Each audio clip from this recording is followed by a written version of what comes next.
programs like Social Security and Medicare?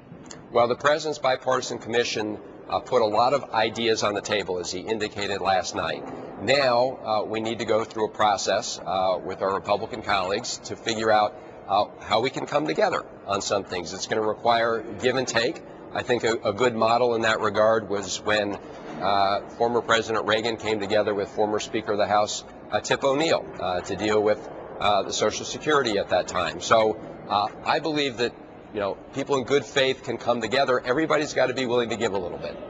Let's go to Annapolis. Susan is joining us on the Independent line. Morning, Susan.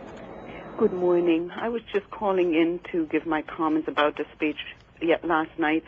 You know, the president is a very good speaker, but my concern is that he really did not address the real problems that this country is facing, and that does disturb me a little bit, because the fact is the recession did end 18 months ago, and they have not been able to create any jobs.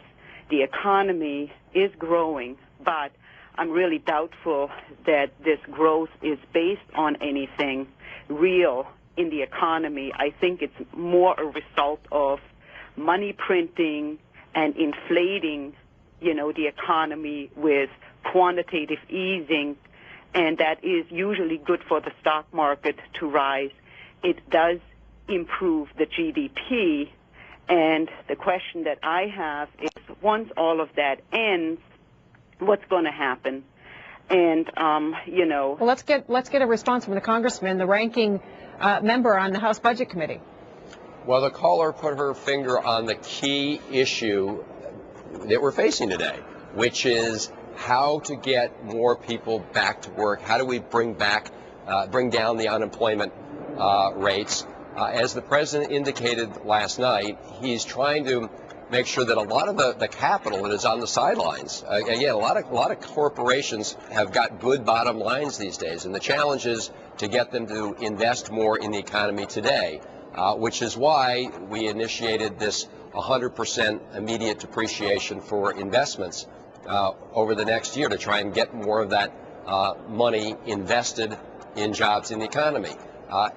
And then the president also outlined a couple other ideas, for example, trying to have a more rational corporate income tax rate, where you bring down the rates, but you close a lot of the loopholes that have been built up over time. And then in the longer term, he said we have to continue to invest as a country in education, in research and development, and he mentioned a couple things throughout our history that have had huge benefits for the private sector and the American people.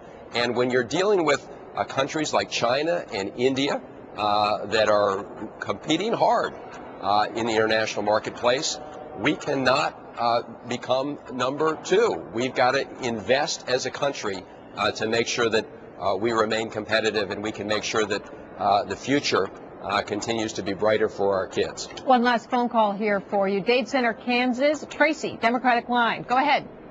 Yes, you know, it's just, they're talking freezing the Social Security and the other stuff for the next 5 years. He's already frozen for the past 2 years.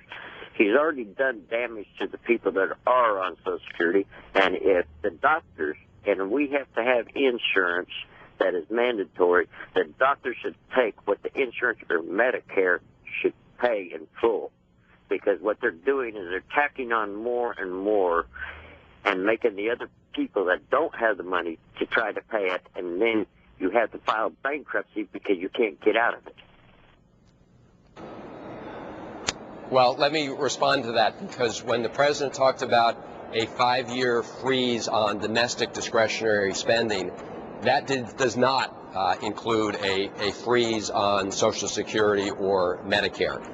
Those are mandatory spending programs, and those are not subject to the president's freeze. As you indicated, in the last couple of years, there have not been COLA increases because the rate of inflation has been low, and we recognize that that has put a burden on many seniors. We actually tried to do something about it. Unfortunately, our colleagues opposed it.